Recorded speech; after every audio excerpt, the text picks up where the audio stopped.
la salle à manger est devenue très silencieuse.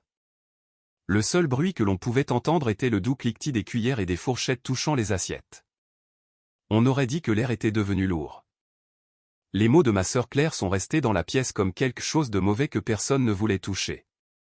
Mon fils de 10 ans, Léo, s'est arrêté de manger. Il venait de prendre une bouchée, mais maintenant il était figé. Sa fourchette est restée dans sa main et il ne bougeait plus du tout. « Qu'est-ce que tu viens de dire ?» ai-je demandé.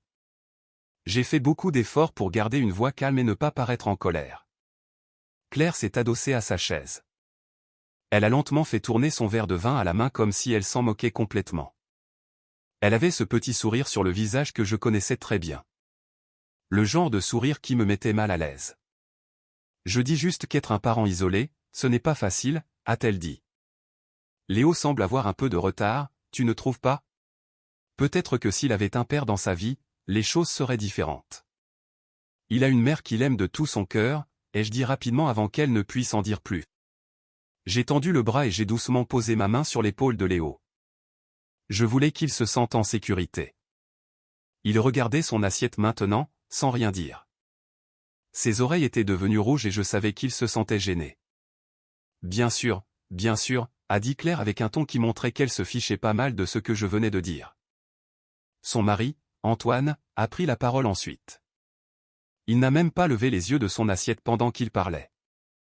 Mais les études montrent que les enfants qui grandissent avec 2 parents réussissent généralement mieux à l'école et avec leurs amis. Antoine a raison, a dit ma mère. Elle s'est essuyé la bouche avec une serviette et a pris un air sérieux. Nous nous inquiétons juste pour Léo. Il a l'air si effacé comparé aux enfants de Claire. J'ai regardé ma nièce et mon neveu. Ils étaient plus jeunes que Léo. Ils étaient assis à table en train de jouer à des jeux sur leur tablette et ne mangeaient même pas correctement. Je n'aurais jamais permis cela, mais d'une certaine manière, ils étaient traités comme s'ils étaient des modèles parfaits. Léo va très bien, ai-je dit d'une voix ferme. Il a d'excellentes notes au collège. Il joue magnifiquement du piano et tous les week-ends, il est bénévole à la SPA. Il est gentil et travailleur. C'est bien, ma chérie, a dit mon père d'une voix qui donnait l'impression qu'il s'en moquait. Mais Claire n'a pas tort. Ce garçon a besoin de stabilité. Il a besoin d'un vrai foyer et d'un cadre. Peut-être que si tu y avais réfléchi avant. Avant quoi, papa, ai-je demandé. Ma voix était toujours calme, mais à l'intérieur, je sentais quelque chose de froid et de lourd commencer à grandir. Avant que ton mari ne meure dans cet accident de voiture il y a 4 ans. Dès qu'il a prononcé ces mots, toute la table est devenue complètement silencieuse. Personne n'a bougé.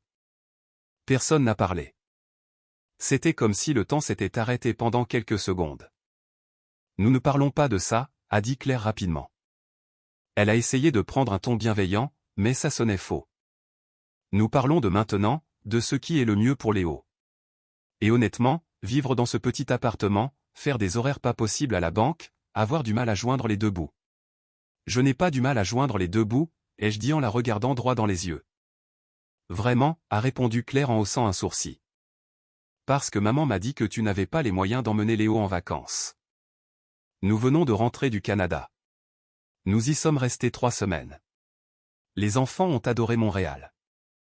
Léo a lentement repoussé son assiette loin de lui. Le bruit de l'assiette glissant sur la table a semblé très fort dans la pièce silencieuse. Je n'ai plus faim, a-t-il dit doucement. Tu vois, a dit Claire en le pointant du doigt comme s'il prouvait qu'elle avait raison. C'est exactement ce que je veux dire. Son attitude, sa sensibilité excessive. Les enfants ont besoin de stabilité. Ils ont besoin de modèles solides. Ils ont besoin. J'ai ouvert mon sac à main et j'en ai sorti une chemise cartonnée. C'était un simple dossier marron, mais il semblait très lourd entre mes mains. Je l'avais sur moi depuis 3 jours. Depuis que j'avais reçu le courrier à la banque, je n'arrêtais pas de me demander si je devais l'apporter ou non. J'avais failli le laisser dans la voiture, mais quelque chose m'a dit de le prendre. Ont-ils besoin de ça, ai-je demandé en posant le dossier sur la table. Claire ne l'a même pas vraiment regardé. Ils ont besoin de voir un foyer stable, 2 parents, une belle maison, une sécurité financière. Camille, a dit ma mère doucement, comme pour me mettre en garde. Claire essaie juste de t'aider. M'aider, ai-je dit avec un petit sourire, mais ce n'était pas un vrai sourire. C'est ça que vous appelez de l'aide? Ne sois pas si dramatique, a lancé Claire. Nous sommes en famille. Nous avons le droit de partager nos inquiétudes. Vous avez 3 mois de retard sur le remboursement de votre prêt immobilier, ai-je dit calmement en ouvrant le dossier. Claire a cessé de faire tourner son verre. Sa main s'est figée en l'air. Quoi, a-t-elle murmuré. Votre prêt immobilier, ai-je répété en sortant des papiers et en les faisant glisser sur la table vers elle. Celui pour votre grande et magnifique maison dont tu postes toujours des photos. Vous ne l'avez pas payé depuis 3 mois. Vous devez actuellement 16 500 € à la banque. Le visage d'Antoine est soudainement devenu très pâle. Comment peux-tu savoir ça, a-t-il demandé. Je travaille à la banque, ai-je répondu calmement. Je ne suis pas juste guichetière. Je suis directrice régionale des crédits. J'occupe ce poste depuis 2 ans. Mon père s'est penché en avant, l'air contrarié. Camille, qu'est-ce que tu fais? Laisse-moi terminer, papa, ai-je dit. Ma voix était calme, mais très ferme. Claire, veux-tu expliquer à tout le monde pourquoi vos paiements sont en retard ou dois-je le faire? Les mains de Claire se sont mises à trembler. Ce sont des informations privées. Tu ne peux pas les déballer comme ça. Antoine a perdu son emploi il y a 6 mois, ai-je dit en sortant d'autres documents. Il ne l'a dit à personne. Claire ne travaille pas parce qu'elle dit toujours qu'elle a choisi sa famille plutôt qu'une carrière. Leurs économies sont épuisées depuis des mois. Depuis, ils vivent à découvert en utilisant des cartes de crédit. Ma mère avait l'air choquée. Claire, est-ce vrai, a-t-elle demandé. C'est juste temporaire, a dit Claire rapidement, mais sa voix était faible et tremblante. Antoine a des entretiens de prévus. Nous traversons juste une petite mauvaise passe en ce moment. Vous êtes sur le point de perdre votre maison, ai-je dit en montrant un autre papier. Il vous reste environ 45 jours avant que la banque ne lance la procédure de saisie. C'est cruel, a dit mon père avec colère. Révéler les problèmes privés de ta sœur à tout le monde de cette façon. Est-ce plus cruel que de se moquer de mon mari décédé, ai-je demandé doucement. Est-ce plus cruel que de traiter mon fils de problème devant tout le monde? Personne n'a rien répondu après cela. Pendant ces 4 dernières années, je me suis assise ici à cette table, ai-je continué. J'ai écouté Claire parler de sa vie parfaite, de sa maison parfaite et de sa famille parfaite. Et j'ai regardé Léo écouter chaque mot. Chaque fois que quelqu'un dit que les enfants issus de familles monoparentales sont moins bien, il l'entend et il y croit. Camille, a commencé ma mère pour dire quelque chose. Je n'ai pas fini, ai-je coupé. J'ai sorti un autre document du dossier. Savez-vous qui vous aide à payer votre prêt immobilier depuis 3 mois? Les yeux de Claire s'écarquillèrent de choc. Non, murmura-t-elle. Moi, ai-je dit. J'ai viré 1100 € chaque mois de mon compte pour payer votre maison. Pourquoi ferais-tu ça? Demanda Antoine, confus. Parce que vous êtes ma famille, ai-je dit simplement. Parce que je ne voulais pas que vos enfants perdent leur maison. Parce que j'espérais qu'un jour vous arrêteriez de me traiter comme une ratée. Léo me regardait maintenant. Il avait l'air confus, mais il y avait aussi autre chose dans ses yeux. On aurait dit de la fierté. Mais je peux arrêter ces virements, ai-je dit en brandissant le dernier papier. Et c'est déjà fait. J'ai appelé la banque vendredi. Le dernier paiement a été annulé. Tu ne peux pas faire ça, a dit Claire d'une toute petite voix. Je l'ai déjà fait, ai-je répondu. Maintenant, votre dette est encore plus importante et vous devez la payer rapidement, sinon vous perdrez votre maison. Mon père a frappé la table du poing. C'est méchant et injuste. C'est moi qui prends la défense de mon fils, ai-je dit d'une voix forte. C'est moi qui refuse de vous laisser le rabaisser plus longtemps. Je n'ai pas besoin de votre approbation, de vos conseils ou de votre pitié. Nous essayons seulement d'aider, a dit ma mère faiblement. Non, ai-je rétorqué. Vous essayez de vous sentir supérieur à moi. Je me suis levé de ma chaise et j'ai pris la main de Léo pour l'aider à se lever lui aussi. Le visage de Claire est devenu rouge de colère. Tu vas vraiment nous laisser perdre notre maison à cause de quelques commentaires? Quelques commentaires, ai-je dit en riant presque, mais il n'y avait aucune joie dans mon rire. Pendant 4 ans, vous avez fait sentir à mon fils qu'il n'était pas à la hauteur. Qu'il était cassé juste parce qu'il n'avait pas de père. Ma voix a commencé à trembler un peu. Le mois dernier, Léo m'a demandé si c'était de sa faute si son père était mort. Il pensait qu'il avait peut-être fait quelque chose de mal. Ma mère a couvert sa bouche, sous le choc. Tu nous as traités de demi-famille à Pâques, ai-je dit en regardant Claire. Léo s'en souvient. Je ne le pensais pas, a dit Claire précipitamment. Si, tu le pensais, ai-je affirmé. Tu pensais chaque mot. J'ai pris mon sac et je les ai tous regardés. Vous avez toujours parlé de mon petit appartement, de mes longues heures de travail et de ma vie comme si c'était une mauvaise chose, ai-je déclaré. Mais voici la vérité. Je suis propriétaire de mon appartement. Je l'ai entièrement remboursé.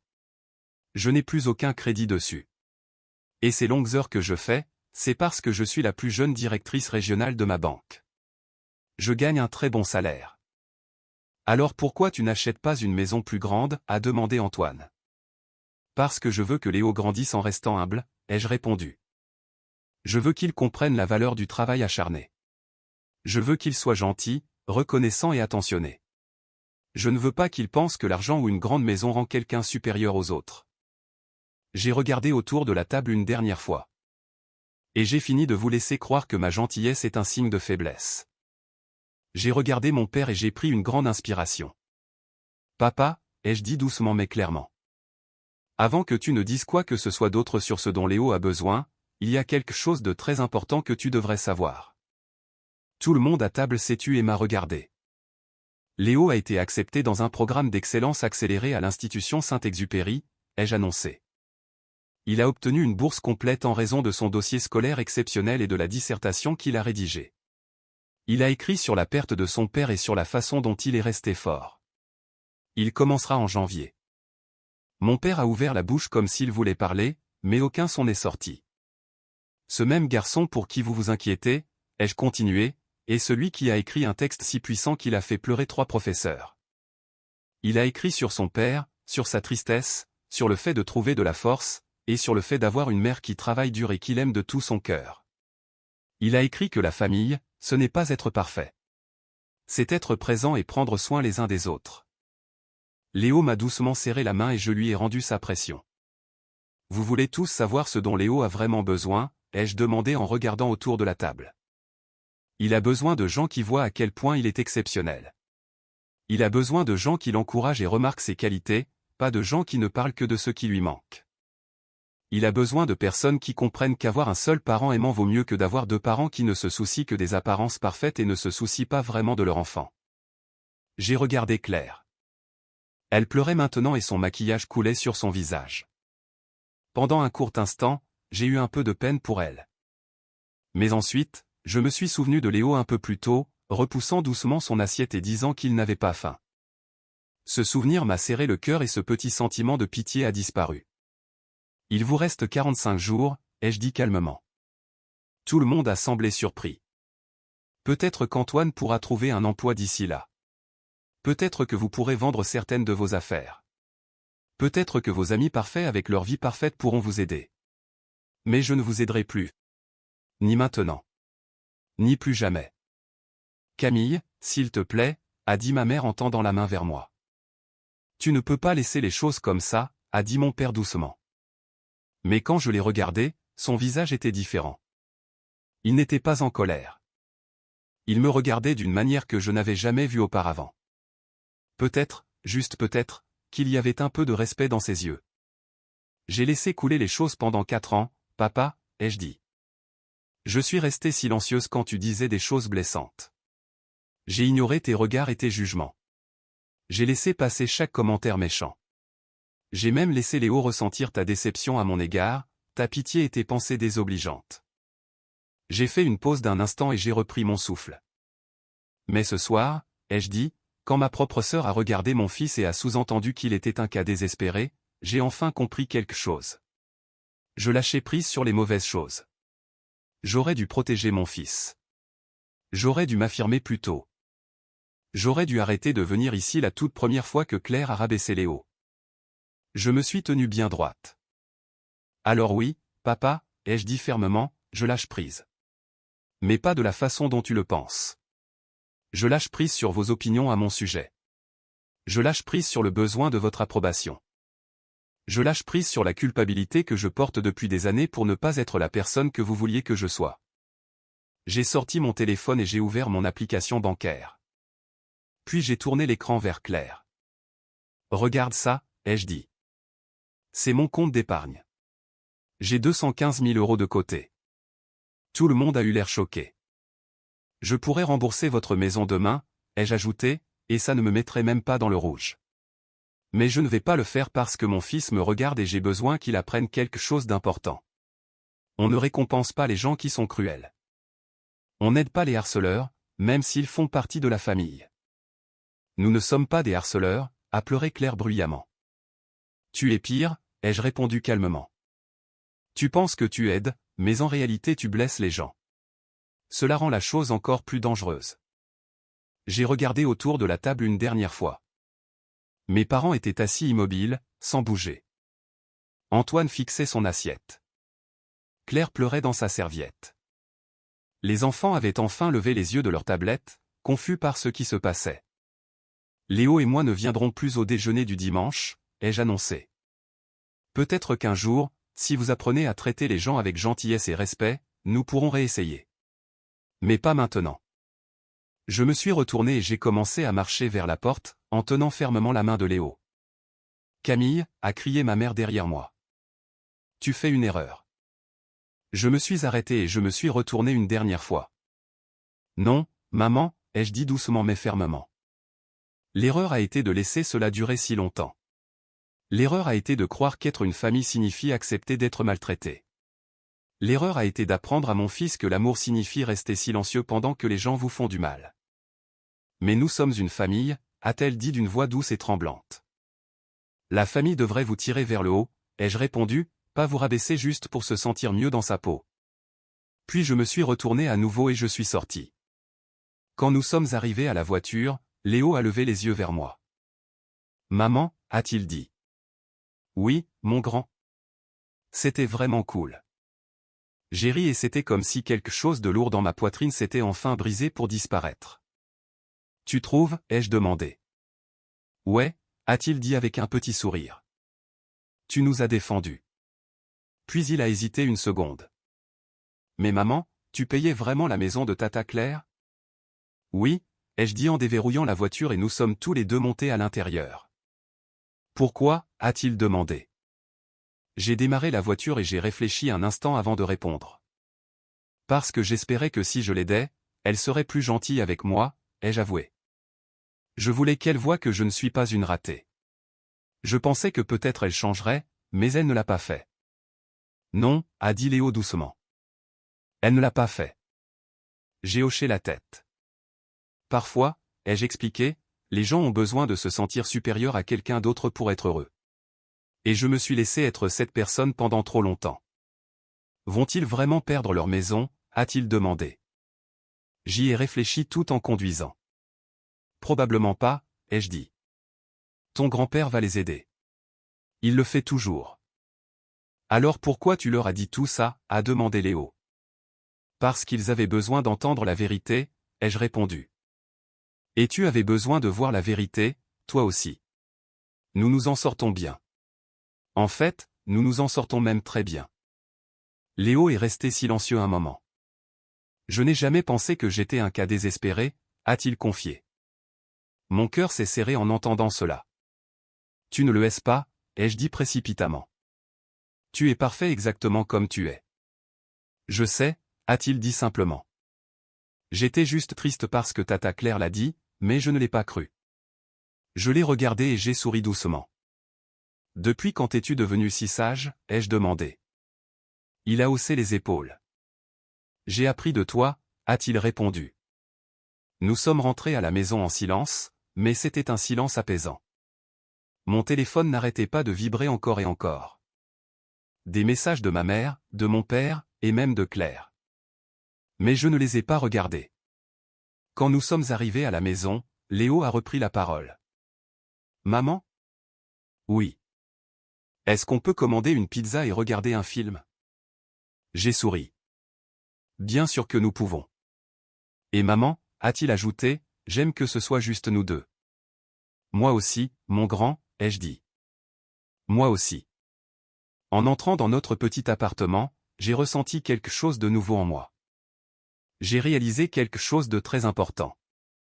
Pendant 4 ans, j'avais tellement essayé de prouver que j'étais à la hauteur.